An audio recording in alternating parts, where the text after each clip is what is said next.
Hello everyone, and welcome to another episode where I share updates on the game I'm making. So if you've been following along, you know I'm making a game called SnowStorm, and it's a downhill ski game.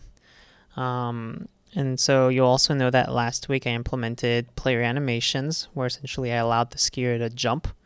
And I did this by creating states. So like the player could switch from skiing state to jumping state and back to skiing state. And that was really cool because it kind of allowed me to create specific actions well in each states, and it kind of allows me to scale it up for other NPCs or other characters in the game. And so I'm pretty excited to share enemies because I've now built my first set of enemies. So let me pull that up. And essentially, maybe one more thing on this. So, I've been taking online classes to learn how to do game development. And so this is really kind of like a direct application of what I'm learning. And I'm kind of getting close to finishing up the course. And so I'm hoping that, well, not hoping, but I will eventually kind of reset and try to rebuild something from scratch. So I'm pretty excited to do that relatively soon. But yeah, without further ado, let me introduce the new state of the game. So, oh, perfect. You see on the screen, there's a bunch of wolves, and they're chasing after me. The flags and the power-ups are still all there. You'll see they'll come up the mountain, down the mountain. They're essentially like pretty hungry to chase me. To make it a little bit easier to avoid them, I made the jump animation way faster. So before it was just like 1, 2, 3, and you were kind of landing, but now you actually move much faster as you're jumping. But yeah, so I'm pretty excited. Like it's kind of cool having these wolves. It makes it way more challenging. It's quite buggy still though. Like when they align with your x-axis, you'll see they kind of like spin like crazy. Also, their hitbox is all kind of messed up. They're really far away from the player, and you'll still get tagged.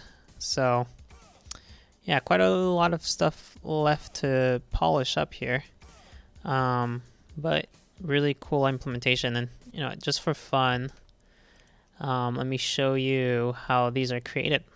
So essentially I have like this spawn enemies function where I instantiate essentially these wolves, and I store them in a table.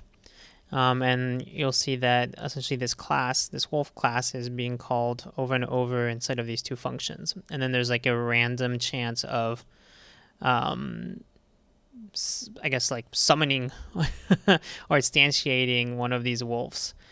So 501. So if I essentially tweak this, essentially if I make this number bigger, there'll be fewer chances of a wolf being spawned. And if I make it smaller, there'll be way more wolves being spawned, because it's essentially tracking every single X and Y combination on my tile map. So yeah, and then you'll see there's 3 states for the wolf. So there's the idle, moving, and chasing. It starts in the chasing state, and essentially in the chasing state, if I just pull that up, boop, what it's really doing is just checking its position, the wolf's position against the player's position on the X and Y axis, and then depending on that, it modifies the X and Y position of the wolf. So it's pretty simple.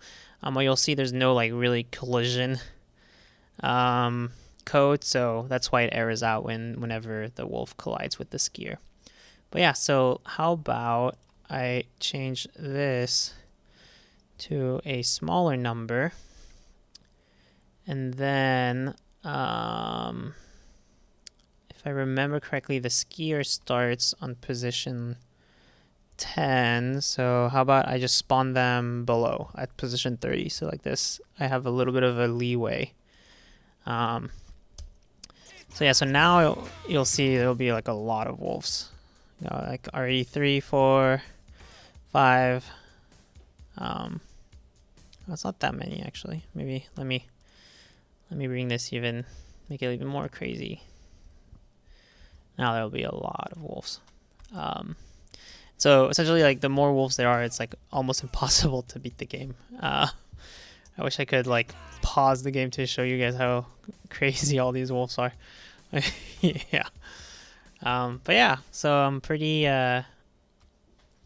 happy with this implementation, and like I said, hopefully I'm gonna finish these classes soon, and we'll probably reset this code and kind of